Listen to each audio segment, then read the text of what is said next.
Janji bongkar kasus yang seret Ridwan Kamil. Selebgram Lisa Mariana bawa bukti apa ke KPK? Selebgram Lisa Mariana diagendakan menjalani pemeriksaan dengan KPK sebagai saksi dalam kasus dugaan korupsi pengadaan iklan di sebuah bank badan usaha milik daerah, BUMT, Jawa Barat pada Jumat, 22 Agustus 2025. Kuasa hukum Lisa Mariana, John B. Nababan mengatakan kliennya dipastikan akan hadir dalam pemanggilan ini. Ia hadir aja karena kan cuma sebatas saksi jadi kami juga belum tahu, kata John saat dihubungi, Jumat.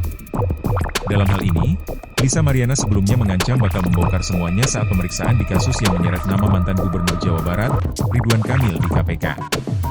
Hal ini sebagai bentuk kekecewaannya setelah polisi mengungkap jika hasil tes DNA anaknya berinisial C dengan Ridwan Kamil non-identik. Meski begitu, John mengaku pihaknya tak membawa bukti apapun dalam pemeriksaan hari ini. Kayaknya belum bawa bukti, deh ya, karena kan baru pemanggilan awal jadi kan mungkin lebih jelas kita nunggu arahan dari sana seperti apa, ungkapnya. Sebelumnya, Komisi Pemberantasan Korupsi, KPK, memanggil Lisa Mariana sebagai saksi dalam kasus dugaan korupsi pengadaan iklan di sebuah bank badan usaha milik daerah, BUMT, Jawa Barat.